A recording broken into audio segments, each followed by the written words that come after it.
नमस्कार दोस्तों, स्वागत है आप लोगों का the basic in YouTube channel पर। दोस्तों, आज हम लोग जानेंगे भाज्य तथा अभाज्य संख्या किसे कहते हैं तथा इनकी पहचान कैसे की जाती है। इस वीडियो को देखने के बाद आपका सारा कंफ्यूजन दूर हो जाएगा। कृपया इस वीडियो को फुल देखिएगा। छोटी सी वीडियो है, सिर्फ भाज्य और अभाज्य संख्या के बारे में बताएंगे। आगे चल के आपको कोई भी वीडियो ऐसी नहीं देखनी पड़ेगी जिसमें भाज्य संख्या अभाज्य संख्या के बारे में बताया गया हो। ठीक है, तो चलिए वीडियो शुरू करते हैं। पहले हम लोग जानेंगे भाज्य संख्या किसे कहते हैं। तो भाज्य संख्या की परिभाषा ध्यान से सुनिएगा, नोट कर लीजिएगा कहीं पर। वह संख्या जो एक और स्वयं के अलावा किसी अन्य संख्या से भी विभाजित हो जाए उसे हम भाज्य संख्या कहते हैं। एक और स्वयं के अलावा किसी अन्य संख्या से भी विभाजित हो जाए उसे हम भाज्य संख्या कहते हैं। जैसे 6 एक और 6 के अलावा 3 से भी विभाजित हो गया, एक और स्वयं के अलावा 3 से भी विभाजित हो गया, इसे हम भाज्य संख्या। अन एग्जाम्पल 9 एक और 9 के अलावा किसी अन्य संख्या अर्थात 3 से विभाजित हो गया, इसका अर्थात कि यह एक भाज्य संख्या है।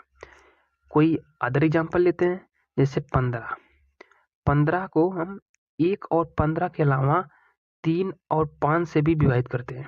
ठीक है, तो 3 और 5 से भी विभाजित हो जाएगा, तो 15 एक और स्वयं के अलावा 2 और संख्या से विभाजित हो जाता है, अर्थात यह एक भाज्य संख्या है।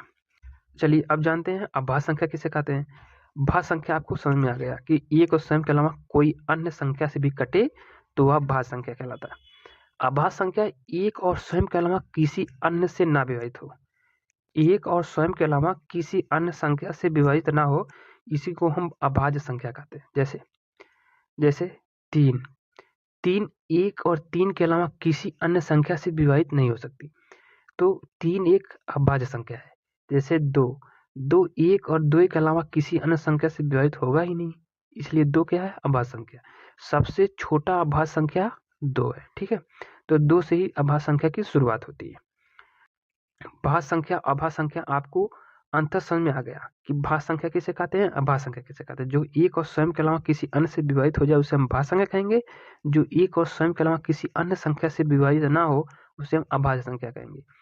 तो एग्जाम्पल आपको पता ही चल गया, 15 जैसे 1 और 15 के अलावा 3 और 5 से विभाजित हो गया, इसलिए यह भाज्य संख्या हो गया। और जैसे कि 3 एक और 3 के अलावा किसी अन्य संख्या से विभाजित नहीं होगा, इसलिए अभाज्य संख्या हो गया। आई होप आपको एकदम क्लियर हो गया होगा। अब आपको कंफ्यूजन कोई नहीं रहेगा कि अभाज्य संख्या भाज्य संख्या किसे कहते हैं।